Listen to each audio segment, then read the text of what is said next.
হুজুরের কাছে, আল্লাহর নবীর কাছে হযরতে আবু হুরায়রা রাদিয়াল্লাহু তাআলা আনহু হাদিসটি বর্ণনা করেছেন। হুজুরের কাছে একজন অন্ধ লোক এলো। সেই অন্ধ লোক এসে বললেন, হুজুর আমি তো চোখে দেখি না, জামাতের যে গুরুত্বের কথা আপনি বললেন, আমাকে কি রুখসত দেওয়া যায় নাকি? আমি অনেক সময় সাথী সঙ্গী পাই না, আমাকে কি রুখসত দেওয়া যায় নাকি? হুজুর বললেন, হ্যাঁ তোমাকে রুখসত দেওয়া গেল। অন্ধ যখন হেঁটে যাচ্ছিলেন, নবীজি তাকে আবার ডাকলেন, ডেকে জিজ্ঞেস করলেন, অন্ধ নামাজের মসজিদের আজান কি তোমার কানে যায়? বলে, হ্যাঁ আমি আজান শুনি। হুজুর বললেন, আজানের জবাব দিবা, মসজিদে এসে জামাতে নামাজ পড়বা। একজন অন্ধকে রুখসত দেওয়া হয় নাই। মসজিদে আজান শোনার পর ঘরে বসে যদি নামাজ আদায় করেন, নামাজের হক আদায় হবে না। হুজুর সাল্লাল্লাহু আলাইহি ওয়াসাল্লাম বলেছেন, মসজিদে আজান হওয়ার পর যে ব্যক্তি ঘরে বসে নামাজ পড়ে, আমার ইচ্ছা হয় ঘরটা আগুন দিয়ে জ্বালায় দেই। কে বলতেছেন? রাহমাতুল লিল আলামিন, রাহমাতুল লিল আলামিন বলতেছেন। ঘরের মধ্যে যদি মেয়ে লোক আর বাচ্চারা যদি না থাকতো, তাহলে আমার ইচ্ছা হয় আমি বলি, আগুন দিয়ে ঘরটারে জ্বালায় দাও। এই ঘরের মহব্বতই তো সে বাইর হয় না। নামাজের এত বড় গুরুত্ব দেওয়া হয়েছে। আল্লাহ পাকের নবী বলেন, আল্লাহর বান্দার মুমিন, আল্লাহর বান্দার কাফের, দুইজনের মধ্যে পার্থক্য হলো, যে ব্যক্তি নামাজ পড়ে সে আল্লাহর গোলাম, যে নামাজ পড়ে না সে কাফের হয়ে গেল। যে নামাজ পড়লো না সে কাফের হয়ে গেল। যে ব্যক্তি ইচ্ছে করে নামাজ ছেড়ে দিল সে কাফের হয়ে গেল। এবার আমি আপনাদের সামনে বলতে চাই, আল্লাহর নবী জনাবে মুহাম্মদ রাসূলুল্লাহ সাল্লাল্লাহু আলাইহি ওয়াসাল্লাম নামাজের ব্যাপারে কি বলছেন? এতক্ষণ তো আল্লাহর কথা শোনালাম, কার কথা শোনাইছি? আমার আল্লাহর নবী বলেন, নবীকে প্রশ্ন করা হলো, ইয়া রাসূলুল্লাহ, ইসলামের মধ্যে আল্লাহর কাছে কোন জিনিসটা বেশি প্রিয়? আল্লাহর কাছে ইসলামের কোন জিনিসটা বেশি প্রিয়? হুজুর বললেন, আল্লাহর কাছে সবচাইতে বেশি প্রিয় হচ্ছে নামাজ। সবচাইতে প্রিয় কি? নামাজ। ওয়াক্তমতো নামাজ আদায় করা আল্লাহ পাকের বেশি প্রিয়। আর এই নামাজ হচ্ছে দ্বীনের খুঁটি। এটা দ্বীনের কি? খুঁটি। এই যে খুঁটিগুলো আছে, খুঁটিগুলো ফালাই দিলে তারপর আপনার এই প্যান্ডেল থাকবে? থাকবে না। বিল্ডিং এর পিলার ভেঙে দেন, বিল্ডিং টিকবে? ঘরের খুঁটিগুলি উড়ায় ফেলেন, ঘর টিকবে? টিকবে না। দ্বীনের খুঁটি হচ্ছে নামাজ। নামাজ পড়ি নাই, আরে তিন মিসকিনদের খেতে দেই নাই, এই কারণেই জাহান্নামে এসেছি। নাউযুবিল্লাহ। নামাজ যারা পড়বে না জাহান্নামে যেতে হবে। কোথায় যেতে হবে? আকীদাগত দিক থেকে ঈমান হলো তাওহীদের স্বীকৃতি। তাওহীদের জন্য তাওহীদবাদী মানুষ যারা, তাদেরকে নামাজ আদায় করতেই হবে। আকীদা বিশ্বাসের দিক থেকে তাওহীদ যদি হয় পুরা দ্বীনের মূল উৎস, তাহলে আমলের দিক থেকে নামাজ হচ্ছে পুরা দ্বীনের মূল ভিত্তি। নামাজ হচ্ছে আমলের মূল ভিত্তি। যার কাছে নামাজ নাই তার কাছে কিছুই নাই। রাসূল করিম সাল্লাল্লাহু আলাইহি ওয়াসাল্লাম বলেছেন যে নামাজ যে ব্যক্তি পড়ে না, আল্লাহ পাকের সাথে তার কোনো সম্পর্ক বাকি থাকে না। তোমরা আল্লাহর দিকে রুজু হয়ে যাও এবং তাকে ভয় করে অন্যায় কাজ থেকে বিরত থাকো, আর নামাজ কায়েম করো। মুশরিকদের অন্তর্ভুক্ত হয়ে যেও না। নামাজ কায়েম করা, নামাজের আদেশ কোরআনে কারীমের মধ্যে আল্লাহ পাক বহু জায়গায় করেছেন। প্রত্যেক জাতির জন্য আমি রাসূল প্রেরণ করেছি। তারা মানুষকে দাওয়াত দিয়েছেন এই কথা বলে যে এক আল্লাহর গোলামি করো, তিনি ছাড়া কোনো ইলাহ নাই, আইনদাতা নাই, বিধানদাতা নাই, তার গোলামি, তার সামনে মাথা নত করে না। নিশ্চয় আমার মুখ ঘুরায় দিলাম কার দিকে? যিনি আকাশ এবং জমিনের স্রষ্টা, সব কিছুর মালিক যিনি, তার দিকে আমি মুতাওয়াজ্জা হলাম। নামাজের অর্থই হচ্ছে মুতাওয়াজ্জা হওয়া, মুখ ঘুরিয়ে দেওয়া, চেহারা ঘুরিয়ে দেওয়া। আর নামাজের আরেক অর্থ হচ্ছে নিকটবর্তী থেকে আরো নিকটবর্তী হওয়া। আল্লাহ রাব্বুল আলামিন বলেন, নিকটবর্তী হতে হলে সেজদা দাও, আর সেজদার মাধ্যমে আমার নিকটবর্তী হয়ে যাও। সেজদা দিলেই আল্লাহর নিকটবর্তী হওয়া যায়। কোন সুবহানাল্লাহ। সাহাবী, আল্লাহর নবীর সাহাবী প্রশ্ন করেছেন, নবীজি বান্দা কখন আল্লাহর নিকটবর্তী হয়ে যায়? নবীজি বলেছেন, বান্দা যখন সেজদা দেয় তখন আল্লাহর বান্দার মাঝে কোনো হিজাব থাকে না, একদম আল্লাহ পাকের নিকটবর্তী হয়ে যায় বান্দা যখন সেজদায় পড়ে যায়। সুতরাং নামাজ হচ্ছে নিকটবর্তী হওয়া, সালাত এটা হচ্ছে নিকটবর্তী হওয়া। নামাজ ফরজ হওয়ার কারণ হচ্ছে এই যে মানুষ আল্লাহর বান্দা বা গোলাম হিসেবে সৃষ্টি হয়েছে, তাই একমুখী হয়ে রবের বন্দিগি করা এটা হচ্ছে তার স্বাভাবিক একটা প্রকৃতি। আল্লাহ রাব্বুল আলামিন এই প্রকৃতির দাবি মিটাবার জন্যই নামাজের ব্যবস্থা করেছেন। মানুষের ফিতরাত, মানুষের নেচার, মানুষের ফিতরাত হচ্ছে এই যে কারো না কারো কাছে মাথা নত করা, হাত জোড় করা, মাথা নত করা, সার্বভৌমত্বের মালিক কাউকে মনে করা। হাত জোড় করতে হলে, মাথা নত করতে হলে, সার্বভৌমত্বের মালিক হিসেবে কাউকে গ্রহণ করতে হলে আল্লাহর বিকল্প কেউ আছে নাকি? ইসলামের মূল দাওয়াতটা হলো ফিতরাত অনুযায়ী দাওয়াত দেওয়া হয়েছে, মানুষ যেন মাথা নত করে, গোলামি করে। এজন্য আল্লাহ রাব্বুল আলামিন বলেছেন যে আমি মানুষ এবং জিনকে সৃষ্টি করেছি, তার কারণটাই হলো মানুষ আর জিন জাতিকে সৃষ্টি করা হয়েছে ইবাদতের জন্য, গোলামির জন্য। ইবাদত আর গোলামি এটাই করতে হবে, গোলামি করতে হবে, দাসত্ব করতে হবে। আর এই দাসত্ব, আল্লাহর আনুগত্যই গোলামির দাওয়াত দিয়েছেন দুনিয়ার সব নবীরা। কোন নবী বলেন নাই যে আমার গোলামি করো, কেউ বলেছেন? বলেন জোরে, কেউ বলেছেন? আল্লাহ পাক বলেন প্রত্যেক জাতির জন্য আমি রাসূল প্রেরণ করেছি, তারা মানুষকে দাওয়াত দিয়েছেন এই কথা বলে যে এক আল্লাহর গোলামি করো, তিনি ছাড়া কোনো ইলাহ নাই, আইনদাতা নাই, বিধানদাতা নাই, তার গোলামি, তার সামনে মাথা নত করে দাও। তাওহীদের জন্য তাওহীদবাদী মানুষ যারা, তাদেরকে নামাজ আদায় করতেই হবে। আকীদা বিশ্বাসের দিক থেকে তাওহীদ যদি হয় পুরা দ্বীনের মূল উৎস, তাহলে আমলের দিক থেকে নামাজ হচ্ছে পুরা দ্বীনের মূল ভিত্তি। নামাজ হচ্ছে আমলের মূল ভিত্তি, এর বাস্তবায়ন ছাড়া দ্বীন পূর্ণ হয় না। নামাজ মুমিনের কেবলমাত্র একটি উত্তম আমলই নয়, বরং নামাজ হচ্ছে ঈমানের মূল ভিত্তি। যার কাছে নামাজ নাই তার কাছে কিছুই নাই। রাসূল করিম সাল্লাল্লাহু আলাইহি ওয়াসাল্লাম বলেছেন যে নামাজ যে ব্যক্তি পড়ে না, আল্লাহ পাকের সাথে তার কোনো সম্পর্ক বাকি থাকে না। সুতরাং এই নামাজটা হচ্ছে এই যে একমাত্র একাগ্র চিত্তে আদবের সাথে আল্লাহর সামনে রুজু হয়ে যাও। কোরআনে কারীম বলছি তোমরা আল্লাহর দিকে রুজু হয়ে যাও এবং তাকে ভয় করে অন্যায় কাজ থেকে বিরত থাকো, আর নামাজ কায়েম করো, মুশরিকদের অন্তর্ভুক্ত হয়ে যেও না। নামাজ কায়েম করা, নামাজের আদেশ কোরআনে কারীমের মধ্যে আল্লাহ পাক বহু জায়গায় করেছেন। ঈমানের পর নামাজই হচ্ছে সবচেয়ে বড় জরুরি। একজন মানুষ ঈমান আনলো, যেমন কালকে একজন ঈমান এনেছে, ঈমান আনার সাথে সাথে তার প্রথম কাজ কি বলুন? বলেন প্রথম কাজ কি?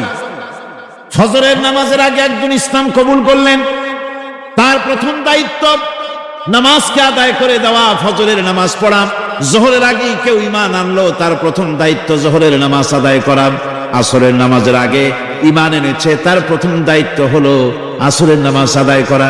তার মানে হলো ঈমান আনার পর একজন ঈমানদারের প্রথম দায়িত্ব হচ্ছে নামাজ। গুরুত্বপূর্ণ বিষয়, খুব ভালো করে শুনতে হবে, ইয়াদ রাখতে হবে প্রত্যেকটি মুসলমানের। এই নামাজ কি জিনিস, কেমনে আদায় করতে হবে, আদায় না করলে কি হবে, গুরুত্বপূর্ণ এই কথাগুলি প্রত্যেকের স্মরণ রাখতে হবে। কিয়ামতের দিন মানুষ যে জাহান্নামে যাবে, জাহান্নামের জন্য, জাহান্নামে যে সব কারণে যাবে তার মধ্যে বড় কারণ কালকে বলেছিলাম, দেখি মনে আছে নাকি? বড় কারণ কয়টা? কয়টা? আলহামদুলিল্লাহ মনে আছে। আল্লাহ রাব্বুল আলামিন বলেন কিয়ামতের দিন অপরাধীদেরকে জিজ্ঞেস করা হবে জাহান্নামে কেন আসছো? জবাবে তারা বলবে নামাজ পড়ি নাই, আর এতিম মিসকিনদের খেতে দেই নাই, এই কারণেই জাহান্নামে এসেছি। নাউযুবিল্লাহ। নামাজ যারা পড়বে না জাহান্নামে যেতে হবে। কোথায় যেতে হবে?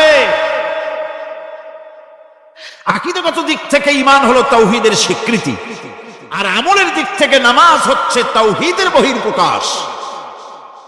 আপনি মুসলমান তা প্রমাণ হবে নামাজ দিয়ে। নামাজহীন ঈমানের দাবি মূল্যহীন। যার নামাজ নাই তার ঈমানের দাবি করার কোনো মূল্যই নেই। অনেক এরকম কথা বলে, হুজুর আমি মানুষটা নিতান্ত খারাপ না, যাই মনে করে গ্রামে রাস্তা বানাইছি, ব্রিজ করে দিয়েছি, কালভার্ট করেছি, এতিম মিসকিনদের তাও মাঝে মধ্যে খাবার দেই, বিধবারে কাপড় চোপড় দেই, মানুষটা আমি নিতান্ত খারাপ না, তবে এই মাঝে মধ্যে একটু নামাজ পড়ি না, তাতে কি আমার ঈমান নষ্ট হয়েছে নাকি? আমি বলি ভাই ঈমানই তো নাই, নষ্ট হবে কি? ঈমান থাকলে না নষ্ট হবে? ঈমান নাই। সুতরাং একজন মুসলমান যদি নামাজ না পড়ে নিজেকে মুসলমান বলে দাবি করার কোন হক তার নাই, দাবি করার অধিকার নেই। নামাজ হচ্ছে জিন্দেগি, নামাজটাই মূলত জিন্দেগি। নামাজটা কি? জিন্দেগি। আল্লাহ রাব্বুল আলামিন শেখাচ্ছেন, বলো আমার নামাজ, বলো আমার নামাজ, আমার কোরবানি, আমার হায়াত, আমার মত সবকিছুই আল্লাহ রাব্বুল আলামিনের জন্য নিবেদিত। আমার বেঁচে থাকা, আমার মরে যাওয়া সব আল্লাহর জন্য। সে আল্লাহ রাব্বুল আলামিন, তার জন্য সবকিছু নিবেদিত করতে হবে। আল্লাহ পাকের গোলাম আমাদের বানিয়েছেন, আল্লাহ আমাদের গোলামি করা লাগবে। আর গোলামির নমুনা যাকাত দিয়া, হজ দিয়া, দান দিয়া, সদকা দিয়া, কোন জিনিস দিয়ে নামাজের মতো গোলামির উৎকৃষ্ট প্রমাণ বা নমুনা আর কিছুতে নাই। আমি যে গোলাম তার উৎকৃষ্ট প্রমাণ হচ্ছে নামাজ। নামাজেই একটা মানুষ গোলামির অনুভূতিতে তাকে নিয়ে যায়। বাদশাহ হোক, মন্ত্রী হোক, পীর হোক, মওলানা হোক, মুহাদ্দিস হোক, বড় লোক হোক, গরিব হোক, পুরুষ হোক, নারী হোক, যেই হোক, নামাজে দাঁড়াইলো একেবারে কান্ডারে ধরিয়া, কানের কাছে হাত দিয়া, হাত দুটো বাঁধিয়া মাথা নিচের দিকে দিয়ে দাঁড়ায় গেল। কিসের মতো? আসামির মতো, গোলামের মতো। সুবহানাল্লাহ। এদিক ওদিক তাকাইতে পারবা না, চোখটা থাকবে সেজদা যেখানে দিবা সেখানে। তাকানো নিষেধ, সেজদার দিকে তাকা। এরপরে যখন রুকুতে গেলেন, গোলামির নমুনা হয়ে গেল। গোলামের এরকম মাথা নিচু করে থাকতে হয় প্রভুর সামনে। গেলে রাজা, বাদশা, বড় লোক সব অহংকার চূর্ণ হয়ে গেল। নাক আর কপাল দিয়া আমার মাবুদের দরবারে মাথাটা লাগাই দিলাম জমিনের উপরে। সুবহানাল্লাহ। আমি আমার ভাষায় বলি, আমি আমার ভাষায় কথাটা এভাবে বলি, এই জমিনটা যদি কাগজ হয় আর আমার নাকটার কপালটা যদি কলম হয়, তাহলে আমি যে গোলাম দৈনিক 5 বার আমার নাক আর কপাল দিয়া জমিন নামক কাগজের উপরে, দাস খতের উপরে দৈনিক 5 বার নাক আর কপাল দিয়া সই করে দেই, আল্লাহ আমি তোমার গোলাম আর কারো গোলাম নই, আমি একমাত্র তোমার গোলাম।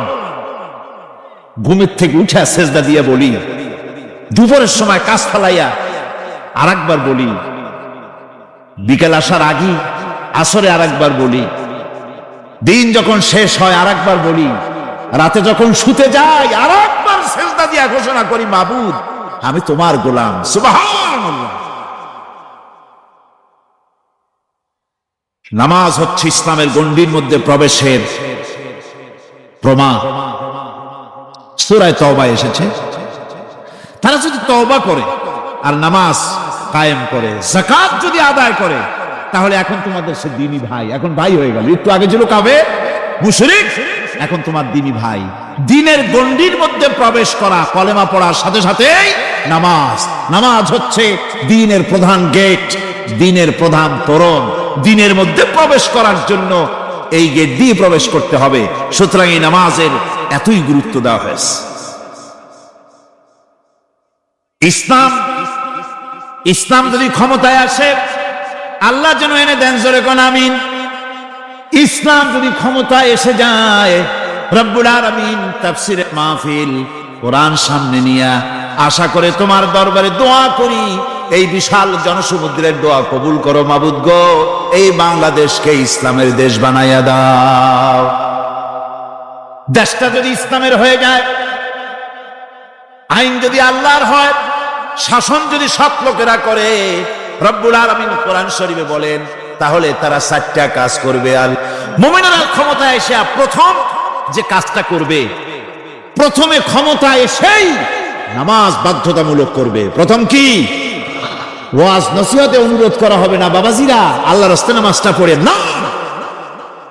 রেডিও এবং টেলিভিশনের মাধ্যমে রাষ্ট্রপ্রধান অর্ডার করে দিবেন, আজ থেকে বাংলাদেশের 12 কোটি তাওহীদি জনতা, নারী পুরুষ যারা আকেল বালিগ, সকলের জন্য নামাজ বাধ্যতামূলক, নামাজ পড়তেই হবে। এটা অর্ডার। বেলা যখন 1টা বেজে যাবে, বেলা যখন 1টা বাজবে, সমস্ত মসজিদে আজান শুরু হয়ে যাবে। আজানের সাথে সাথে অফিস, আদালত, কল কারখানা, ক্ষেত খামার, শিক্ষাঙ্গন সব ডেডলক হয়ে যাবে। আধা ঘন্টার জন্য বন্ধ হয়ে যাবে। যারা মুসলমান অফিসে, কলেজে, ইউনিভার্সিটিতে, সর্বত্র তারা নামাজের জন্য প্রস্তুতি নেবেন। আধা ঘন্টার ভিতরে নামাজ আর খানা সেরে আবার কলেজ চলবে, বিশ্ববিদ্যালয় চলবে, কল চলবে, কারখানা চলবে, ক্যান্টনমেন্ট চলবে, সেক্রেটারিয়েট চলবে, সব আপন গতিতে চলতে থাকবে। আল্লাহর রহমত, বরকত আকাশ ফেরে নাজিল হয়ে যাবে। আর এই অর্ডার যে দেওয়া হবে, নামাজ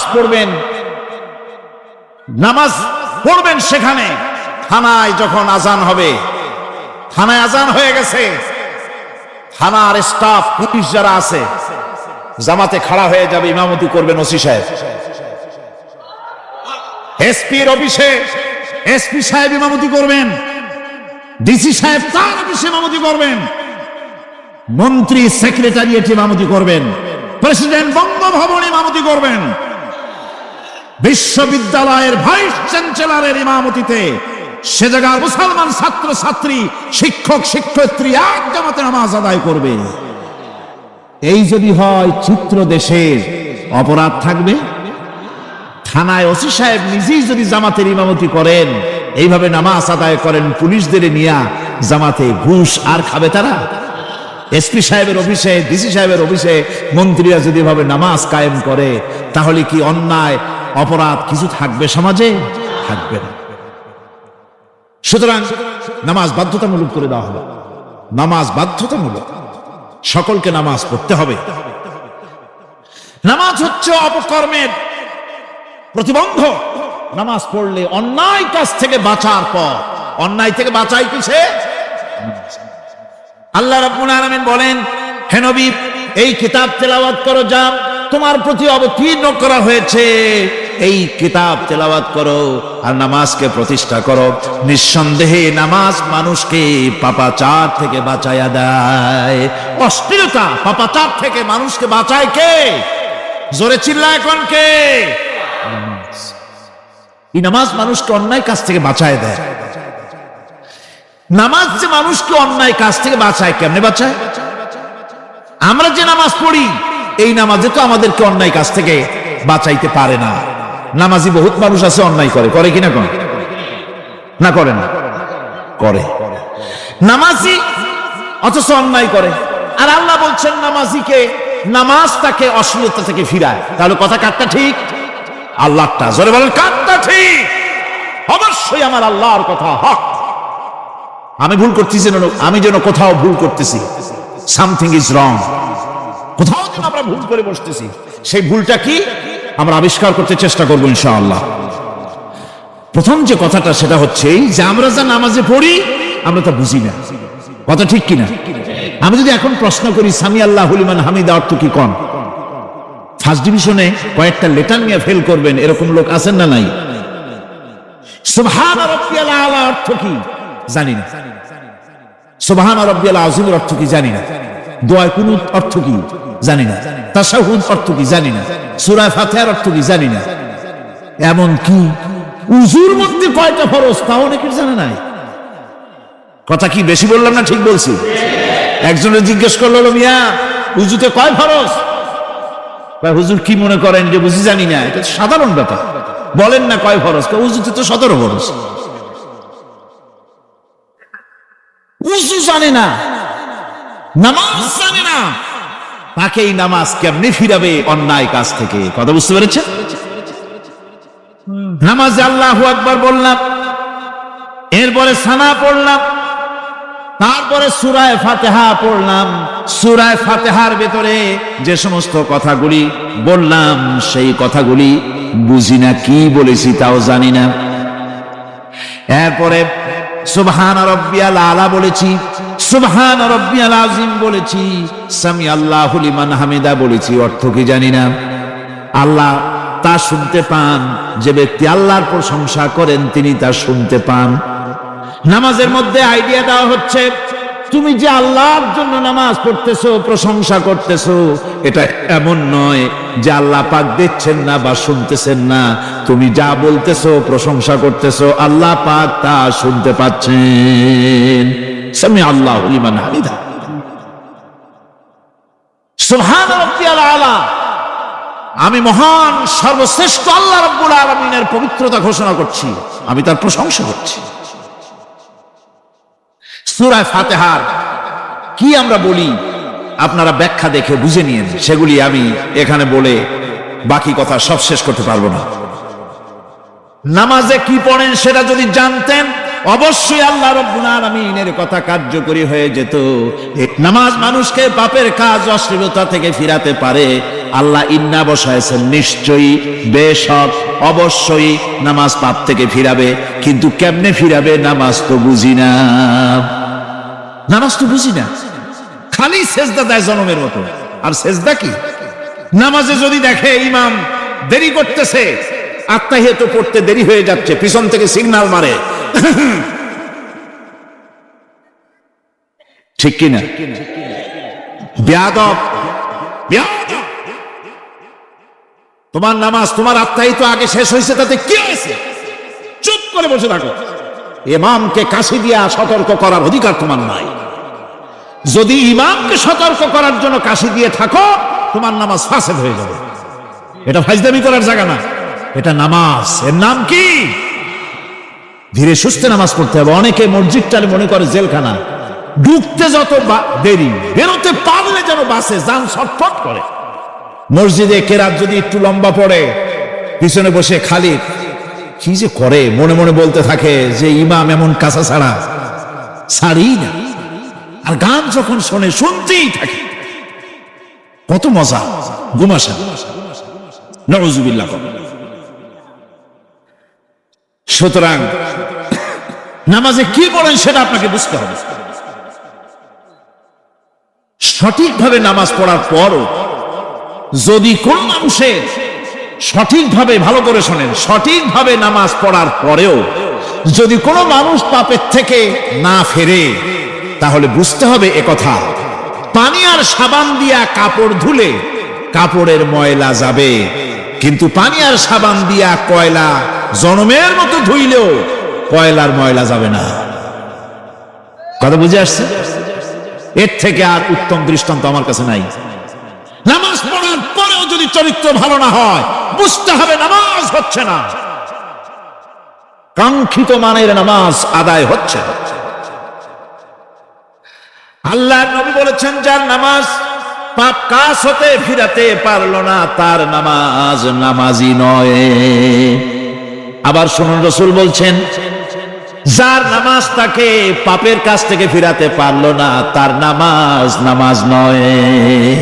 ওইটা নামাজ হয় নাই, যার জন্য তার পাপ থেকে তারে ফিরাইতে পারছে না। আর কিয়ামতের দিন বেনামাজিরা সবচাইতে বেশি অপমানিত হবে। সবচাইতে বেশি অপমানিত হবে কারা? বেনামাজিরা। কিভাবে? সেদিন কঠিন সময় আল্লাহ রাব্বুল আলামিন লোকদেরকে সিজদা করার জন্য বলবেন, কিন্তু যারা বেনামাজি ছিল দুনিয়ায়, তারা সেজদা দিতে পারবে না। বলেন নাউযুবিল্লাহ। অবস্থাটা কি হবে? তাদের দৃষ্টি নিচু হবে, লাঞ্ছনা এবং অপমান তাদের উপরে চেপে বসবে, সেজদা দিতে পারবে না। আল্লাহ আমাদেরকে ক্ষমা করুন। কিয়ামতের দিন হযরত আদম আলাইহিস সালাম থেকে শুরু করে পৃথিবীর সমস্ত মানুষের সামনে আল্লাহ রাব্বুল আলামিন সেজদা করার জন্য অর্ডার করবেন। যারা নাকি বেনামাজি ওরা আল্লাহর দরবারে সেদিন সেজদা দিতে পারবে না, লাঞ্ছিত অপমানিত হবে। জোরে কোন নাউযুবিল্লাহ। নামাজ, মুমিনের নামাজ একরকম, মুনাফিকের নামাজ হলো আর এক রকম। মুনাফিকরাও নামাজ পড়ে, পড়ে কিনা কোন? মুনাফিকেরাও নামাজ পড়ে। মুনাফিকেরা যখন নামাজ পড়তে যায় আল্লাহ রাব্বুল আলামিন বলতেছেন, মুনাফিকেরা যখন নামাজ পড়তে দাঁড়ায়, নামাজে আসে ঠিক তারা, কিন্তু নামাজের জন্য দাঁড়ায় খুব শৈথিল্য ভারে, শৈথিল্য ভাবে দাঁড়ায়, কাহিলি সুস্তি, এ জায়গা চুলকায়, পায়জামা ধরে টান দেয়, টুপিটা ঘুরে যায়, এদিক ওদিক তাকায়। মুনাফিকের নামাজ দেখলেই ঠিক পাওয়া যায় যে বেটা মুনাফিক। এইভাবে সে দাঁড়ায়। তার নামাজটা কি জন্য? তাদের নামাজ হচ্ছে মানুষকে দেখাবার নামাজ। নাউযুবিল্লাহ। এখন দেখবেন এই মৌসুম আসছে, নামাজের মৌসুম, বেনামাজিদের নামাজের মৌসুম। জনসভা হচ্ছে, নির্বাচন আসতেছে, নামাজে রক্ত হয়ে গেছে, তাড়াতাড়ি আজান হয়ে গেল। টুপি না থাকলে রুমাল একটা মাথায় দিল, উজু আছে কিনা আছে, আল্লাহু আকবার, যা আছে কপালে হয়ে যাক। মানুষকে দেখাবার জন্য এরা নামাজ পড়ে। এরা আল্লাহ শরণার্থে নামাজ খুব কম লোকই করে। এরা হচ্ছে মুনাফিক। দুনিয়া এবং আখিরাতে কল্যাণের জন্য একমাত্র মাধ্যম হচ্ছে নামাজ। দুনিয়া যদি কল্যাণ চাই, আখিরাতেও যদি কল্যাণ চাই, তাহলে এর জন্য কি করতে হবে? কি করতে হবে? আমার কথা নয়, আল্লাহ রাব্বুল আলামিনের কথা শুনুন। রব্বুল আলামিন বলেন, নিশ্চিতভাবে সেই সব মুমিন কল্যাণ লাভ করবে, নিশ্চিতভাবে। যারা, তারা হচ্ছে ওই সব লোক যারা নিজেদের নামাজ ভীতি মিশ্রিত, বিনয় ভাবে, ভীতি মিশ্রিত অবস্থায় বিনয়ের সাথে যারা নামাজ আদায় করে, যারা বেহুদা কাজ থেকে বিরত থাকে, যারা যাকাতের পন্থায় কর্মতৎপর হয়, আর যারা নিজের লজ্জাস্থানকে হেফাজত করে, আর যারা তাদের আমানতকে পূর্ণ করে, আমানত এবং তাদের ওয়াদা চুক্তি পূর্ণ করে, এবং যারা নিজেদের নামাজ সমূহকে পূর্ণভাবে হক আদায় করে নামাজ পড়ে, নামাজের যারা হেফাজত করে, এরা কারা? এরা হচ্ছে সেই সব লোক, এরা উত্তরাধিকার হচ্ছে জান্নাতের উত্তরাধিকার, জান্নাতুল ফেরদাউসে আল্লাহ রাব্বুল আলামিন এই গুণ বিশিষ্ট লোকদের জন্য জায়গা করে দিবেন। জোরে কোন সুবহানাল্লাহ।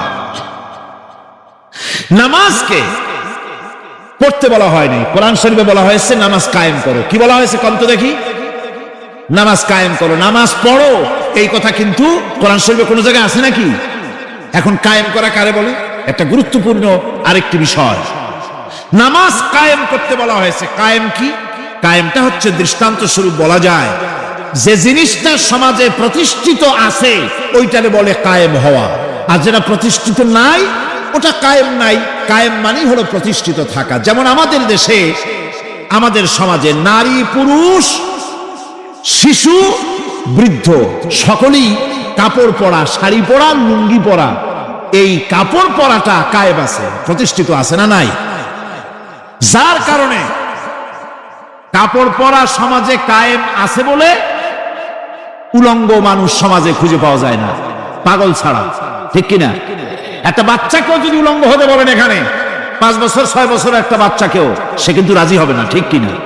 যেহেতু কাপড় পরা সমাজে প্রতিষ্ঠিত আছে, সেহেতু উলঙ্গ মানুষ পাওয়া যায় না, কাপড় পরাটাই এখানে প্রতিষ্ঠিত। সুতরাং এখন অবস্থাটা এই হয়েছে, কাপড় পরা প্রতিষ্ঠিত আছে বলে কোন উলঙ্গ মানুষ এসে যদি এই মঞ্চে দাঁড়ায় আর বলে আমাকে একটু বক্তৃতা করতে দেন, আপনারা কি করবেন? মঞ্চে তো উঠতেই দিবেন না। উলঙ্গ মানুষ যদি কোনো চাকরি নিতে যায় ইন্টারভিউতে, তাকে লাইনে দাঁড়াইতে দেবে? দেবে না। এমনকি উলঙ্গ হয়ে যদি বাড়িতে প্রবেশ করে, তার বউ দূর দূর করে তাড়ায় দেবে, ঠিক কিনা? যেহেতু সমাজের ভিতরে কাপড় প্রতিষ্ঠিত আছে, সেই জন্য এই উলঙ্গ মানুষ পাওয়া যায় না। অনুরূপ ভাবে নামাজ যদি প্রতিষ্ঠিত হতো সমাজের ভিতরে, তাহলে বেনামাজি খুঁজে পাওয়া যেত না। চাকরি করতে গেলে সেখানে নামাজ মানদণ্ড হয়ে যেত, নামাজ পড়ে কিনা তা দেখে নেওয়া হতো। বেনামাজি লোক পাওয়াই যেত না যদি প্রতিষ্ঠিত থাকতো। প্রথম প্রশ্নই হতো তুমি নামাজ পড়ো কিনা। ইলেকশনে যদি একজন উলঙ্গ মানুষ এসে দাঁড়ায়, ভাইরা এবার আমার বোতল মার্কা বাক্স, উলঙ্গ মানুষ এসে ভোটে দাঁড়াইছে, আপনারা ভোট দিবেন? দিবেন। ওইটা কাপড় প্রতিষ্ঠিত আছে বলে, লুঙ্গি প্রতিষ্ঠিত সমাজে আছে বলে উলঙ্গ মানুষকে আপনি ভোট দিবেন না। নামাজ যদি প্রতিষ্ঠিত থাকতো সমাজে, বেনামাজি মানুষ যদি এসে মঞ্চে দাঁড়ায়া যতই বলতো আমি ক্ষমতায় গেলে এই করব সেই করব, নামাজ প্রতিষ্ঠিত থাকলে পরে বেনামাজিরে কেউ ভোট দিত না। নামাজ যদি প্রতিষ্ঠিত থাকতো তাহলে অফিসের অফিসার তো দূরের কথা, বেনামাজি অফিসের ঝাড়ুদারের চাকরিও তার কিসমতে যুক্ত না, যদি নামাজ প্রতিষ্ঠিত থাকতো। এর নাম হলো নামাজ কায়েম হওয়া। নামাজ কায়েম থাকলে এই অবস্থার সৃষ্টি হতো। এই জন্য আল্লাহ পাক বলেছেন নামাজকে কায়েম করতে হবে। নামাজ হবে সব ভালো কাজের মানদণ্ড। সমস্ত ভালো কাজের মানদণ্ড কি? নামাজ। নামাজ আমাদেরকে বড় রকমের শিক্ষা দেয়। কি শিক্ষা দেয়? নামাজ আমাদের শিখায় ঐক্য আর ভ্রাতৃত্ব। ভ্রাতৃত্বের আর ঐক্যের শিক্ষা দেয়। এক নেতার আনুগত্য করা শিখায়। জামাত যত বড় হোক, ইমাম হবে কয়জন? একজন ইমাম হবে। আর এই ইমাম মানে কি? নেতা। ইমাম মানে কি? নেতা নির্বাচন শিখায় নামাজে। নেতা নির্বাচন কে শিখায়? নামাজ শিখায়। বোঝেন খুব ভালো করে। কিভাবে? মনে করুন চট্টগ্রাম শাহী মসজিদে ইমাম প্রয়োজন। এখন সেই ইমাম নেওয়ার জন্য ইন্টারভিউ কল করা হলো, বিজ্ঞাপন দেওয়া হলো পত্রিকা। অনেক আলেম আসলেন। ইন্টারভিউ বোর্ডে যারা বসলেন তারা ইন্টারভিউটা কিভাবে নেবেন? যার মাথার চুল লম্বা বেশি তার ইমামতি দেওয়া হবে, যার লুঙ্গিটা পায়ের গিরার তলে তারে দেওয়া হবে, যার মোষটা মুখের মধ্যে গিয়া ঢুকছে, হাসি দিলে বুঝাই যায় না হাসে না কান্দে, তারে দিবে। দাড়িগুলা কামাইছে তারে দেবে।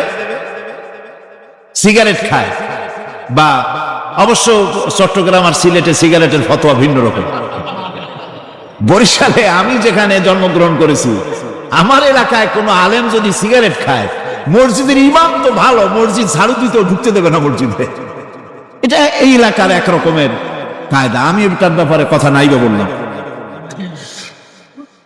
তো আপনারা খুঁজে দেখবেন সে সিনেমা দেখে নাকি, মিথ্যা কথা বলে নাকি, বউ পর্দায় থাকে নাকি।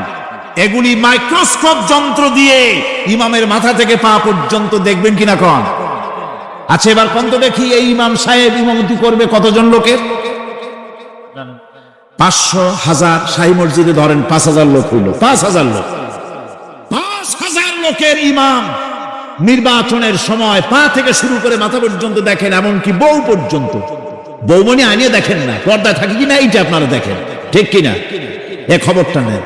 5000 লোকের একটা ইমাম বানাতে গিয়ে মাইক্রোস্কোপ যন্ত্র দিয়ে দেখেন মোষ কেমন, দাড়ি কেমন, চুল কেমন, পাও কেমন, হাত কেমন, হাতে নখ লম্বা কিনা, দাঁতে ছাতা কিনা, বউ পর্দায় থাকে কিনা, মিথ্যা কথা কয় কিনা, এত দেখেন। আর যখন নির্বাচন আসে তখন 2.5 থেকে 3 লক্ষ মানুষের জন্য একজন এমপি নির্বাচিত হয়।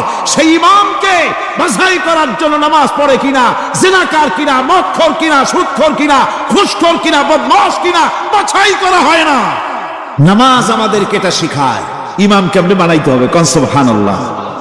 নামাজ ঐক্য শিখায়, নামাজ ভ্রাতৃত্ব শিখায়, নামাজ পারস্পরিক মহব্বত শিখায়, নামাজ নেতা কেমন হওয়া উচিত, নেতা নির্বাচন শিখায়।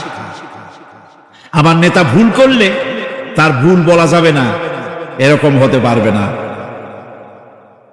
নামাজের ভিতরে ইমাম যদি ভুল করলে আপনি লোকমা দিবেন, সুবহানাল্লাহ, আল্লাহু আকবার বলবেন। যদি তিনি সংশোধন না হলেন আবার দেন, তাতেও সংশোধন হলো না, আবার দেন। 3 বার লোকমা দেওয়ার পর যদি ভুল সংশোধন না করে নামাজ ছেড়ে দেন, ইমামকে বের করে দেন, নতুন ইমাম নিয়োগ করেন। যারা ক্ষমতায় যাবে, আপনি রাষ্ট্রের ইমাম যারে বানাবেন, সেই রাষ্ট্রীয় ইমাম যদি জনগণের ইচ্ছার বিরুদ্ধে যদি চলে, 1 বার লোকমান দেন, 2 বার লোকমান দেন, 3 বার দেন, তারপরেও যদি না নামে, খাট ধরে নামেন। নামাজ আপনাকে নেতা নির্বাচন, নেতাকে প্রতিষ্ঠিত রাখা, নেতার আনুগত্য আপনাকে শেখায়। নামাজ লাইন সোজা করে দাঁড়াতে হবে। লাইন যদি বাঁকা করেন, আপনার কলজেটাও ওরকম বাঁকা হয়ে যাবে। নাউযুবিল্লাহ। নামাজের কাতারে যার কারণে নামাজের কাতার বাঁকা হবে, পুরা কাতারের জন্য আল্লাহর কাছে ওই লোকটা দায়ী হয়ে যাবে। নামাজ শৃঙ্খলা শিখায়। সুবহানাল্লাহ কইতে ইচ্ছা করে না? নামাজ শৃঙ্খলা শিখায়, শৃঙ্খলা বোধ শিখায়, সোজা হয়ে দাঁড়ায়। তারপরে ঐক্য এবং মহব্বত শিখায়। নামাজের ভিতরে যখন দাঁড়ায় গেলেন, আমির দাঁড়ালো, ফকির দাঁড়ালো, মন্ত্রী দাঁড়ালো, তার ড্রাইভারও দাঁড়ায় গেল, একই কাতারে দাঁড়ায় গেছে। নামাজ পড়তে গিয়ে ড্রাইভারের পাও গিয়ে লেগেছে মন্ত্রীর গায়ে। নামাজ শেষ হওয়ার পর মন্ত্রীর বাবার ক্ষমতা নাই এ কথা বলার যে বেটা ড্রাইভার সলিমদ্দি, তোর পাও লেগেছে আমার পায়ে, তোর চাকরি সুদ্ধা দোজকে পাঠায় দেব। পারবে বলতে? পারবে না। মিয়া মন্ত্রী সাহেব, এটা তোমার সেক্রেটারিয়েট না, এটা আল্লাহর ঘর। এটা কার ঘর? একই কাতারে দাঁড়িয়ে গেছে সম্রাট মাহমুদ আর চাকর আয়াজ। এখন সম্রাট মাহমুদও নাই, চাকর আয়াজও নাই, সম্রাট আর চাকর দুজনই আল্লাহ পাকের গোলাম হয়ে গিয়েছে। তুমি মসজিদে এসেছো, তুমি আল্লাহর গোলাম। কার গোলাম? আল্লাহ পাকের গোলাম। এই জিনিস শিখায় নামাজ। নামাজ শিখায় মানুষকে পাঞ্চুয়ালিটি, নিয়মানুবর্তিতা, সময়ের জ্ঞান শিখায় নামাজ। নামাজ মানুষকে কি শিখায়? আল্লাহ রাব্বুল আলামিন বলছেন, নিঃসন্দেহে নামাজ মুমিনদের নিয়মানুবর্তিতার সাথে ফরজ করা হয়েছে, তাদের উপরে নিয়মানুবর্তিতার উপরেই, সময়ের উপরে নামাজকে ফরজ করা হয়েছে। আপনার আন্দাজ মতো আপনি পড়তে পারবেন না, সময় মতো পড়তে হবে, আল্লাহর ওয়াক্তে পড়তে হবে। আমার দেশের মসজিদগুলিতে ফজরের নামাজ পড়া হয় এমন সময় পূর্ব দিক ফর্সা হয়ে যায়। ইমাম সাহেব যদি ভুল করেন, নামাজ যদি দোহরাতে যান, তাহলে সূর্য উদয় হয়ে যাবে, এমন অবস্থা। নামাজ এত দেরিতে পড়া হয়। প্রত্যেক ওয়াক্তের নামাজ আল্লাহর ওয়াক্তে পড়ার জন্য রাসূল সাল্লাল্লাহু আলাইহি ওয়াসাল্লাম তাগিদ করেছেন। সময়ের দিকে লক্ষ্য রাখতে বলা হয়েছে। যেই জাতি, লক্ষ্য করুন, যে জাতি দৈনিক 5 বার টাইমলি, অক্ত মতো, সময় মতো নামাজ আদায় করতে হয়, দুর্ভাগ্যজনক সত্য, সেই জাতির কাছে সময়ের কোনো দাম নাই। সময়ের দাম নাই। 9টার গাড়ি কয়টা আসবে? 9টার গাড়ি কয়টা আসবে? একদিন দেখা গেল সত্যি 9টার সময় এসে গেছে। যাত্রীরা বলছে মাশাআল্লাহ, অন্তত একটা দিন তো 9টার সময় আসলো। স্টেশন মাস্টার বলছে না, খুশি হওয়ার কারণ নাই, আজকের না, এটা গতকালকেরটা। আমার আমেরিকার সফরের সময়, যে বাড়িতে আমি আমেরিকায় থাকি, কুইন্স এলাকায়, নিউ ইয়র্ক সিটিতে, সে বাড়িওয়ালা চাকরি করে। সে আমাকে বলল 10টি বছর আমি একটা ট্রেনে যাতায়াত করি। সে বলছে রাত 3:45 ট্রেনটা আসে, ওই ট্রেনে চড়ে সে তার কর্মস্থলে যায়। বলল 10টা বছর আমি এখানে আছি, 10 বছরের ভিতরে এই ট্রেনটা 1 মিনিটের জন্য এদিক ওদিক করলো না, ঠিক 3:45 এসে হাজির হয়ে গেছে। ঝড় হোক, বৃষ্টি হোক, স্নো পড়ুক, বরফ পড়ুক, টাইমলি চলতেছে। দুনিয়ায় ভিন্ন জাতিরা যে উন্নতি করে, তার পেছনে সময়ের জ্ঞান তাদের অনেক বেশি আমাদের থেকে। কথা ঠিক কিনা? আমাদের সময় জ্ঞান নাই, সময়ের কোনো মূল্য আমরা দেই না। 2টার সময় মিটিং হবে, মন্ত্রী সাহেব আসেন 5টার সময়, ঠিক কিনা? বক্তৃতার জন্য সময় দেওয়া হয়েছে 20 মিনিট, নাহমাদু ওয়া নুসাল্লি আলা কইয়া সুর দিয়া 35 মিনিট গেছে নাহমাদু কইতে কইতে। সময় 20 মিনিট, তার মনেই নেই। এই যে সময়ের জ্ঞান নাই, এটা ব্যর্থ। নামাজ মানুষকে সময়ের জ্ঞান শিখায়। কোন আলহামদুলিল্লাহ। এই সময়ের জ্ঞান আমাদেরকে শিখতে হবে। এবার আমি আপনাদের সামনে বলতে চাই, আল্লাহর নবী জনাব মুহাম্মদ রাসূলুল্লাহ সাল্লাল্লাহু আলাইহি ওয়াসাল্লাম নামাজের ব্যাপারে কি বলছেন? এতক্ষণ তো আল্লাহর কথা শোনালাম, কার কথা শোনাইছ? আমার আল্লাহর নবী বলেন, নবীকে প্রশ্ন করা হলো, ইয়া রাসূলুল্লাহ, ইসলামের মধ্যে আল্লাহর কাছে কোন জিনিসটা বেশি প্রিয়? আল্লাহর কাছে ইসলামের কোন জিনিসটা বেশি প্রিয়? হুজুর বললেন, আল্লাহর কাছে সবচাইতে বেশি প্রিয় হচ্ছে নামাজ। সবচাইতে প্রিয় কি? নামাজ। ওয়াক্ত মতো নামাজ আদায় করা আল্লাহ পাকের বেশি প্রিয়। আর এই নামাজ হচ্ছে দ্বীনের খুঁটি। এটা দ্বীনের কি? খুঁটি। এই যে খুঁটিগুলো আছে, খুঁটিগুলো ফালাই দিলে তারপর আপনার এই প্যান্ডেল থাকবে? থাকবে না। বিল্ডিং এর পিলার ভেঙে দেন, বিল্ডিং টিকবে? ঘরের খুঁটিগুলি উড়ায় ফেলেন, ঘর টিকবে? টিকবে না। দ্বীনের খুঁটি হচ্ছে নামাজ। লা দীনা লিমান লা সালাতা লাহু। যার কাছে দ্বীন নাই, যার কাছে নামাজ নাই, তার কাছে কি নাই? দ্বীন নাই, ঈমান নাই। আল্লাহর নবী বলেছেন, আল্লাহ পাকের নবী বলেন, আল্লাহর বান্দার মুমিন, আল্লাহর বান্দার কাফের, দুইজনের মধ্যে পার্থক্য হলো, যে ব্যক্তি নামাজ পড়ে সে আল্লাহর গোলাম, যে নামাজ পড়ে না সে কাফের হয়ে গেল। যে নামাজ পড়লো না সে কাফের হয়ে গেল। যে ব্যক্তি ইচ্ছে করে নামাজ ছেড়ে দিল সে কাফের হয়ে গেল। এই জন্য নামাজ আদায় করা বাধ্যতামূলক প্রত্যেকটি মুসলমানের জন্য। রাসূল করিম সাল্লাল্লাহু আলাইহি সাল্লাম একটা দৃষ্টান্ত দিয়েছেন, কারো বাড়ির সামনে যদি একটা নাহার থাকে, একটা পুকুর থাকে, একটা খাল থাকে প্রবাহিত, এতে যদি ওই বাড়িওয়ালা দৈনিক 5 বার গোসল করে, তাহলে তার গায়ে কি কোনো ময়লা থাকে? হুজুর, সাহাবীরা বললেন, না হুজুর, থাকে না। হুজুর বললেন, এটাই হলো নামাজের দৃষ্টান্ত। 5 ওয়াক্ত নামাজ যে আদায় করবে সে গুনাহ থেকে আল্লাহ পাক তাকে পবিত্র করে দিবেন। সুবহানাল্লাহি ওয়া বিহামদিহি। আমার ভাইরা, নামাজ পড়লে পরে এক জুমা থেকে আর এক জুমা পর্যন্ত মানুষ যে সমস্ত গুনাহ করে, কবিরা গুনাহগুলি বাদে, শিরক আর কবিরা গুনাহগুলি বাদে যত গুনাহ আছে তার কাফারা হয়ে যায়। নামাজ যে সঠিকভাবে আদায় করবে, এই নামাজটা একটা কঠিন কাজ। নামাজটা কি কাজ? কে বলতেছেন এ কথা? আল্লাহ পাক। নামাজ একটা ভারী জিনিস, একটা কঠিন জিনিস। কাদের জন্য কঠিন নয়? যারা নাকি আল্লাহ পাকের ভয় করে, যারা নাকি একথা মনের ভিতরে ধারণা করে যে আল্লাহ রাব্বুল আলামিনের দরবারে আমার হাজির হওয়া লাগবে, মোলাকাত করা লাগবে, এই চিন্তা যারা করে, তাদের জন্য নামাজ মোটেই কষ্টকর নয়, নামাজ মোটেই তাদের জন্য অসহনীয় নয়, বোঝা নয়, ভার নয়। তারা নামাজ আদায় ঠিকই করবে। এই জন্যে বিবি, বাল বাচ্চা সকলকে নামাজের জন্য তাগিদ করতে হবে। যত ভাই এখানে এসেছেন নিজেরা পড়বেন, বিবি বাল বাচ্চাকে তাকিদ করবেন। আল্লাহ পাক বলছেন, তোমার নিকটবর্তী যারা আছে তাদেরকে তুমি আল্লাহর ভয় দেখাও, নামাজের জন্য তাদেরকে বলো, আল্লাহর ভয় তাদের অন্তঃকরণের মধ্যে সৃষ্টি করে দাও। আর এই নামাজ পড়তে হবে জামাতের সাথে। নামাজ পড়তে হবে কিছুর সাথে? জামাতের সাথে। রাসূল করিম সাল্লাল্লাহু আলাইহি ওয়াসাল্লাম বলছেন, হুজুরের কাছে, আল্লাহর নবীর কাছে হযরতে আবু হুরায়রা রাদিয়াল্লাহু তাআলা আনহু হাদিসটি বর্ণনা করেছেন। হুজুরের কাছে একজন অন্ধ লোক এলো। সেই অন্ধ লোক এসে বললেন, হুজুর, আমি তো চোখে দেখি না, জামাতের যে গুরুত্বের কথা আপনি বললেন, আমাকে কি রুখসত দেওয়া যায় নাকি? আমি অনেক সময় সাথী সঙ্গী পাই না, আমাকে কি রুখসত দেওয়া যায় নাকি? হুজুর বললেন, হ্যাঁ, তোমাকে রুখসত দেওয়া গেল। অন্ধ যখন হেঁটে যাচ্ছিলেন, নবীজি তাকে আবার ডাকলেন, ডেকে জিজ্ঞেস করলেন, অন্ধ, নামাজের মসজিদের আজান কি তোমার কানে যায়? বলে, হ্যাঁ, আমি আজান শুনি। হুজুর বললেন, আজানের জবাব দিবা, মসজিদে এসে জামাতে নামাজ পড়বা। একজন অন্ধকে রুখসত দেওয়া হয় নাই। মসজিদে আজান শোনার পর ঘরে বসে যদি নামাজ আদায় করেন, নামাজের হক আদায় হবে না। হুজুর সাল্লাল্লাহু আলাইহি ওয়াসাল্লাম বলেছেন, মসজিদে আজান হওয়ার পর যে ব্যক্তি ঘরে বসে নামাজ পড়ে, আমার ইচ্ছা হয় ঘরটা আগুন দিয়ে জ্বালায় দেই। কে বলতেছেন? রাহমাতুল লিল আলামিন, রাহমাতুল লিল আলামিন বলতেছেন। ঘরের মধ্যে যদি মেয়ে লোক আর বাচ্চারা যদি না থাকতো, তাহলে আমার ইচ্ছা হয় আমি বলি, আগুন দিয়ে ঘরটারে জ্বালায় দাও। এই ঘরের মহব্বতই তো সে বাইর হয় না।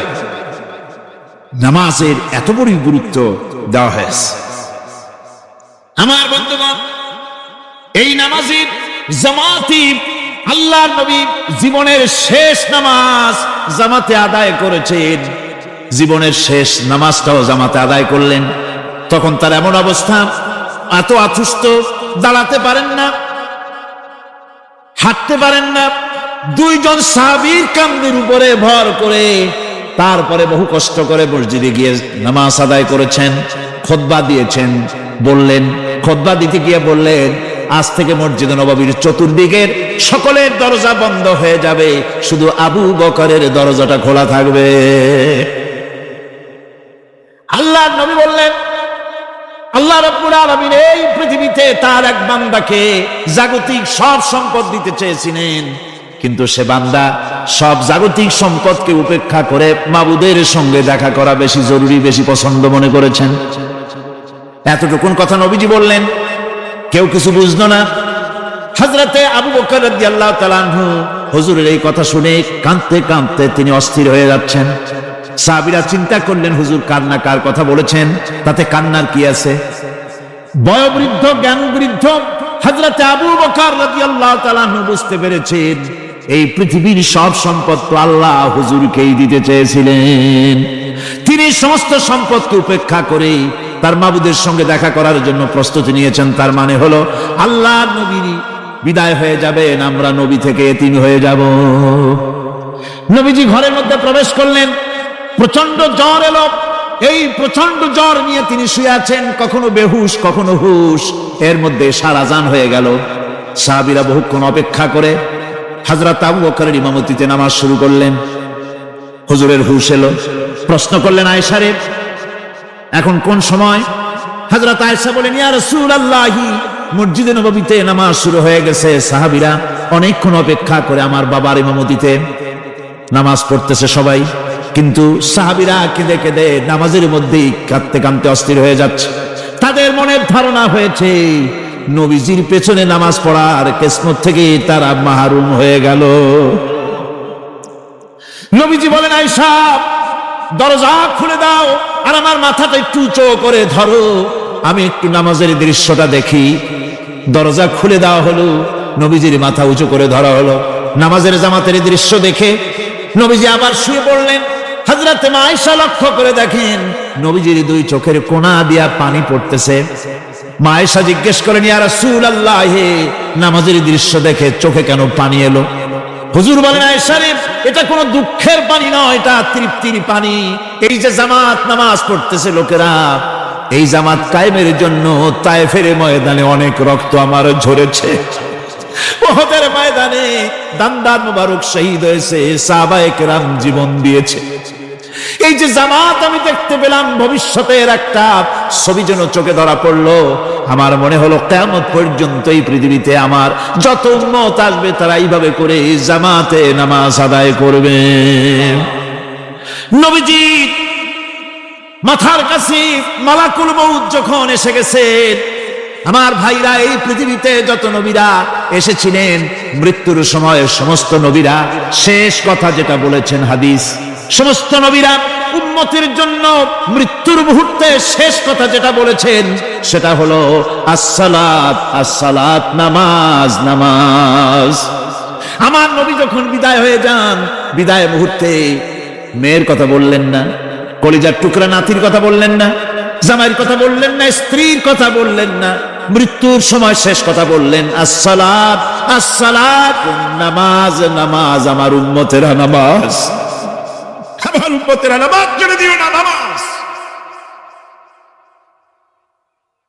যেই নবী উম্মতের জন্য এত কাঁদলেন, নামাজের জন্য এত কথা বলে গেলেন, আল্লাহ রাব্বুল আলামিন নামাজের জন্য এত নির্দেশ করলেন, নবীজি ইন্তেকালের সময় নামাজের কথা বলে দিলেন, সেই মুসলমান আজ নামাজ আদায় করে না, নামাজ পড়ে তো নামাজ শুদ্ধ হয় না। হযরতে হুযায়ফা রাদিয়াল্লাহু তাআলা আনহু তিনি একবার ইয়েমেন সফর করেছিলেন, এক মসজিদে নামাজ পড়লেন। একজনকে তিনি নামাজ পড়তে দেখলেন, নামাজ পড়তে দেখে তিনি অপেক্ষা করলেন। লোকটার নামাজ হয়ে যাওয়ার পর তিনি প্রশ্ন করলেন, আল্লাহর বান্দা, তুমি কতদিন এরকমের নামাজ পড়তেছ? তিনি বললেন, প্রায় 40 বছর তো হবে আমি এরকম নামাজ পড়তেছি। হযরতে হুযায়ফা বলেন, তুমি কি আমারে চেনো? কয়, না, চিনি না। হযরত হুযায়ফা বললেন, আল্লাহর বান্দা শোনো, আমি হচ্ছি আল্লাহর নবী মুহাম্মদ রাসূলুল্লাহ সাল্লাল্লাহু আলাইহি ওয়াসাল্লামের সাহাবী হুযায়ফা। ও আল্লাহর বান্দা, তুমি যেভাবে নামাজ পড়েছো এইরকম যদি 40 বছর নামাজ পড়ে থাকো, আল্লাহর কসম করে বলি নবীজি যে নামাজ শিখাইছেন তোমার সে নামাজ হয় নাই, রাসূলুল্লাহ নামাজ হয় নাই। নামাজ পড়লেই হবে না, রাসূলুল্লাহ বলেছেন সাল্লু কামা রাআইতুমুনি উসাল্লি, নামাজ পড়ো সেইভাবে যেভাবে আমারে পড়তে দেখো। বিশ্বাস করুন ভাইরা, নামাজ যদি না হয়, হরতাল করিয়া, মিছিল করিয়া, বিক্ষোভ করিয়া, যে কোনো আন্দোলন করে ইসলামকে বিজয়ী করা যাবে না যতক্ষণ পর্যন্ত নামাজ সহি না হবে। নামাজ হচ্ছে ফাউন্ডেশন, নামাজ নাই কিচ্ছু নাই। ঠুকঠাক করে দুইটা সেজদা দিয়ে উঠে যাবেন, আপনার ইসলামী আন্দোলনের 4 পয়সার দাম নাই। নামাজ আগে, জিহাদের ময়দানেও নামাজ, যেখানে আছেন ওখানেই নামাজ পড়তে হবে, আর তা পড়তে হবে আদবের সাথে, মুহাব্বতের সাথে। আপনারা বিরক্ত হচ্ছেন না তো? হাদিস শরীফ থেকে শোনাচ্ছি, আল্লাহর নবী এক জিহাদ থেকে ফিরে এসেছেন, রাত কাটাচ্ছেন, শিবির তাবু গেড়েছেন, কয়েকজনকে পাহারার দায়িত্ব দিলেন রাতের বেলায় পাহারা দিতে। বাই রুটেশন, 2 জন ঘুমাবে, 2 জন পাহারা দেবে। 2 জনের ভাগ্যে পাহারা পড়লো রাত 12টার পরে, পাহারা দিতেছেন। 2 জনের একজন বলল 2 জন জেগে না থেকে আমরা একজন ঘুমাই, একজন পাহারা দেই, কোনো অসুবিধা হলে আমার উঠায় দিও। বলে ঠিক আছে। একজন ঘুমায় গেল, একজন পাহারা দিতেছে। তিনি আবার মনে করলেন খামোখা দাঁড়ায় না থেকে সময়টা নামাজের মধ্যে কাটায় দেই। তিনি নামাজ পড়া শুরু করে দিলেন। দুশমন এসে গেছে, দুশমন দূরে দেখতেছে, একটা গাছের মতো দেখা যায়, অন্ধকারে মানুষ না গাছ বোঝার জন্য তীর নিক্ষেপ করলো। তীরটা এসে তার বাম হাতের ভিতরে বাহুতে ঢুকে গেল, নামাজ ছাড়লেন না। এরপরে দুশমন আরেকটা তীর মারলো, সেই তীর তার ডান বাহুতে লেগে গেল। সাহাবী তাড়াতাড়ি রুকুতে গিয়ে নামাজ আদায় করলেন। আর ওই দুশমন বুঝতে পারলো যেটা মানুষ, দুশমন দৌড় দিল। নামাজ শেষ করে সাথীকে উঠালেন, সাথী উঠে দেখে 2 দিকে 2 তীর বসানো। ভাই তোমার গায়ে তীর কেন? বললেন আপনি যখন ঘুমায় গেলেন আমি ভাবলাম খামোখা দাঁড়ায় থেকে সময় নষ্ট না করে সময়টা নামাজের মধ্যে কাটাই। নামাজ পড়তেছিলাম, তীর আসতো বাম দিকে, কিন্তু নামাজে এত মজা পাচ্ছিলাম তেলাওয়াতে, তীর ঢুকেছে আমি খেয়াল করি নাই। আবার আরেকটা তীর ঢুকেছে আমি খেয়াল করি নাই। দ্বিতীয় তীরটা যখন ঢুকলো মনে মনে ভাবলাম তৃতীয় আরেকটা তীর এসে যদি আমার বুকের মধ্যে ঢুকে যায় আর আমি যদি শহীদ হয়ে যাই, নবীজি আক্রান্ত হয়ে যাবেন, এই চিন্তা না আসলে জীবন গেলেও নামাজ ছেড়ে দিতাম না। আবার জীবনটা গেলেও নামাজ ছেড়ে দিতাম না, এত মজা লাগতেছে। নামাজ, নামাজ, এই নামাজ হচ্ছে মুসলমানদের সবচেয়ে বড় জিনিস। নামাজ হয় না, নামাজ যত পড়া হয় অধিকাংশ নামাজ হয় না। নামাজের ভিতরে তাদিল আর কান, তাদিল করা ওয়াজিব। যতক্ষণ দাঁড়িয়ে থাকবেন, রুকুতে থাকবেন, যতক্ষণ দাঁড়ায় থাকবেন ততক্ষণ অন্তত 1 তাসবিহ পরিমাণ তো বটেই। যদি তা না হয়, রুকুত থেকে দাঁড়ালেন, সেজদায় চলে গেলেন, ওয়াজিব তরক হলো। সেজদা দিলেন না, নামাজ ফাসেদ হয়ে গেল, নষ্ট হয়ে গেল। এটা পাগলামি না। নামাজ সহিভাবে আদায় করতে হবে। নামাজ থেকে দাঁড়াবেন, রুকুত থেকে দাঁড়ায় গেলেন, বলবেন রব্বানা লাকাল হামদ। কোন রব্বানা লাকাল হামদ হামদান কাসীরান তাইয়িবান মুবারাকান ফিহি। একজন সাহাবী এই দোয়াটা পড়ছিলেন। নামাজ শেষ করে আল্লাহর নবী প্রশ্ন করলেন, নামাজের ভিতরে অতিরিক্ত এই কথাগুলি কে বলেছো? সাহাবী ভয় পেয়ে গেলেন। ভয় ভয় তিনি বললেন, হুজুর আমি বলেছি। হুজুর বললেন, তুমি জানো না আমি নবী, তুমি নবী না, আমি যা দেখি তুমি দেখতে পাও না।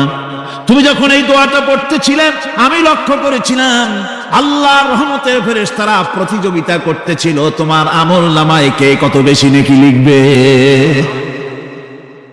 রুকুতে দাঁড়ায়া এটা পড়বেন, সেজদায় চলে যাবেন, 2 সেজদার মাঝখানে ততক্ষণ বসে থাকবেন যতক্ষণ একটা সেজদার ভিতরে ছিলেন। পড়বেন আল্লাহুম্মা গফিরলি ওয়ারহামনি ওয়াহদিনি ওয়াফিনি ওয়ারযুকনি। নামাজের মধ্যে দোয়া করতেছেন, আল্লাহ আমারে ক্ষমা করে দাও। এসব দোয়া সব হুজুরের, আমাকে ক্ষমা করো, আমাকে হেদায়েত দাও, আমাকে সুস্থ করো, আমাকে রহম করো, আমাকে রিজেক্ট দাও। সুবহানাল্লাহ। নামাজের ভিতরে দোয়া কবুলের সময়, নামাজের সেজদার ভিতরে দোয়া কবুল হয়। এইভাবে করে রাসূল করিম সাল্লাল্লাহু আলাইহি ওয়াসাল্লামের নামাজটা কেমন হক্কানি উলামাদের কাছ থেকে জেনে নেবেন। যেহেতু হুজুর বলেছেন সাল্লু কামা রাআইতুমুনি উসাল্লি, নামাজ পড়ো সেইভাবে যেভাবে আমাকে পড়তে দেখো। নামাজের ভিতরে একাগ্রতা লাগবে, ভালোবাসা লাগবে, ভয় লাগবে, মুহাব্বত লাগবে। পরিপূর্ণ সময় নিয়ে শান্তিপূর্ণভাবে নামাজ পড়তে হবে। আর যত তাড়াহুড়া সব হচ্ছে নামাজের মধ্যে, ঠিক কিনা ভাইরা? রাসূল করিম সাল্লাল্লাহু আলাইহি ওয়াসাল্লামের যে নামাজ, হুজুর যেভাবে নামাজ পড়েছেন হাদিসে যা পাওয়া যায়, হাদিসে বুখারীতে সব আছে, দেখে নেবেন, সেইভাবে নামাজটা আদায় করে নেবেন। কিয়ামতের দিন আল্লাহ রাব্বুল আলামিন সর্বপ্রথম বান্দাকে প্রশ্ন করবেন কি? বুখারী শরীফে এসেছে আন আবি হুরায়রা রাদিয়াল্লাহু তাআলা, বুখারী শরীফের হাদিস। আল্লাহ রাব্বুল আলামিনের নবী বলেন, হযরত আবু হুরায়রা হাদিস খানা বর্ণনা করেছেন, তিনি বলেন যে আমি রাসূলের মুখে শুনেছি কিয়ামতের দিন আল্লাহ রাব্বুল আলামিন সর্বপ্রথম তার বান্দার কাছে প্রশ্ন করবেন, বান্দা নামাজ আদায় করেছিলি কিনা? নামাজ সর্বপ্রথম প্রশ্ন। যেরকম সর্বপ্রথম প্রশ্নটা কি? নামাজ। এই নামাজ আপনার বাচ্চাদেরকে যখন 7 বছর বয়স হবে নামাজের হুকুম করবেন। 10 বছরে নামাজ না পড়লে প্রহার করতে বলা হয়েছে। নামাজের জন্য কড়াকড়ি করতে হবে। পুরুষ নারী মেয়েদের মাসের ভিতরে কখনো কখনো তাদের যে সমস্ত মাসলা মাসাইল আছে সেই অনুযায়ী কখনো তাদের ক্ষমা আছে, বাকি তাদের নামাজ পড়তে হবে। আর পুরুষের জন্য পাগল হয়ে যাওয়া, বেহুশ হয়ে যাওয়া ছাড়া নামাজ মাপ নাই, নামাজ পড়তেই হবে। এই যে নামাজ না হলে ঈমান থাকবে না, ঈমান নষ্ট হবে, কিয়ামতে জাহান্নামে যাওয়া লাগবে। এসব কথা শোনার পর আজকের তাফসীরুল কোরআন মাহফিলে আমরা কি ওয়াদা করতে পারি যে আমরা মালাকুল মউত যতক্ষণ পর্যন্ত আমাদের মাথার কাছে না আসবে নামাজ ছেড়ে দেব না? এই ওয়াদা কি করতে পারি? 2 হাত উঁচু করুন, বলেন ইয়া আল্লাহ, আমি তোমার নামে শপথ করছি, যতদিন মালাকুল মউত আমার মাথার কাছে না আসতেছে ততদিন পর্যন্ত ফরজ নামাজ, ফরজ রোজা ছেড়ে দেব না। ইয়া আল্লাহ, মৃত্যু পর্যন্ত আমার এই ওয়াদা পালনের তৌফিক আমাকে দান করো। আমিন।